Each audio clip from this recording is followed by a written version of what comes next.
Bárbara, você sabia que a nossa igreja é uma igreja jubilar? Não, o que é isso? Percebi que o pessoal que acompanha a gente também tem bastante dúvida. A gente pode perguntar no padre, que tal? Boa ideia. Salve Maria. Padre, o que é indulgência e o que ela está relacionada com o Ano Santo? Salve Maria. As indulgências, elas se relacionam com a expiação das penas temporais. Existem penas temporais e penas eternas, que são consequências do pecado, né? Bom, pena eterna não tem conserto, né? Mas a pena temporal é o conserto que nós temos que fazer depois de uma confissão, depois do arrependimento, depois de um desejo de emenda, né? Porque nós violamos a ordem estabelecida por Deus, né?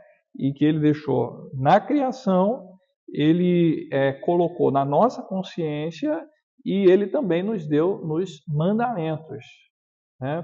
Então, nós temos que reparar esta desordem por causa do pecado, né? O pecado, ele atenta contra a consciência, contra a ordem das coisas e contra a lei de Deus.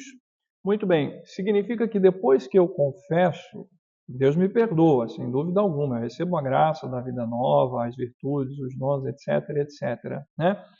Mas a confissão, ela não é um ato mágico onde nós varremos os pecados e suas consequências para debaixo do tapete, né?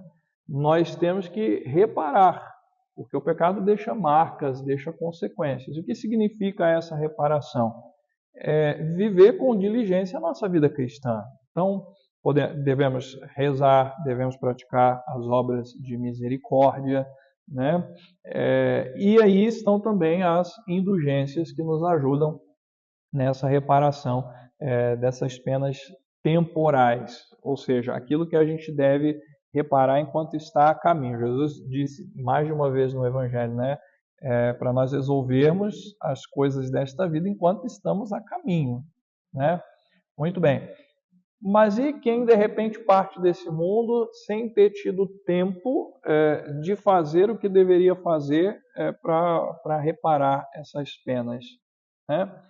As indulgências, portanto, elas previnem do fogo do purgatório, da reparação das penas depois desta vida, né? Então, é muito importante nós termos um apreço pelas indulgências. Elas são um grande socorro da misericórdia de Deus para nós, junto com a oração, junto com as boas obras, junto com a penitência.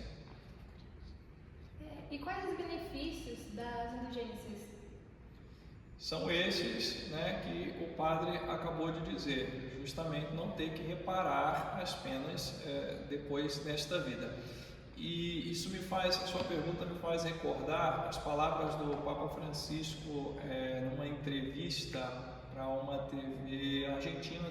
Acho que o canal, inclusive, foi fundado por ele. Ele disse que o tempo do jubileu é um tempo de consertar um pouco as nossas vidas, né? Então, nós buscamos lucrar as indulgências numa igreja jubilar, mas nós precisamos também corrigir, né? Por exemplo, é hora da gente oferecer o perdão para alguém, visitar, né? De repente a pessoa tem uma dificuldade muito grande, seja por falta de tempo, por má disposição, enfim, de visitar um doente, de visitar alguém que está sofrendo, né? O jubileu é um tempo oportuno para que ela pratique essas coisas, consertar um pouco a nossa vida, né? E quando a gente entende o que são as indulgências, nós entendemos melhor ainda o que significa esse consertar um pouco as nossas vidas, né? E aí nós vamos lá nas palavras de Nosso Senhor na sinagoga de Nazaré, né? É um verdadeiro tempo da graça. Se eu lucrar com uma indulgência e eu estiver em estado de graça, o que acontece? Na verdade, você precisa estar em estado de graça para lucrar uma indulgência. Ninguém lucra indulgência, aliás, ninguém lucra nada para o céu fora da graça de Deus. Por isso, o pecado mortal precisa ser levado muito a sério, e os veniais também, porque eles preparam um pecado mortal. Então, vamos falar assim em termos bem pragmáticos. Uma pessoa que obteve ali uma indulgência, né? Se acontece nela a partir desse mundo, Deus chama ela morre, né? Ela vai direto para o céu. Isso é o peso, é o valor, é o sentido de uma indulgência. Existem outras formas de conseguir indulgência fora do ano jubilar? Muitíssimas. Por exemplo, meia hora de leitura das Escrituras Sagradas por dia se adquire indulgência plenária. E tantos outros atos de devoção,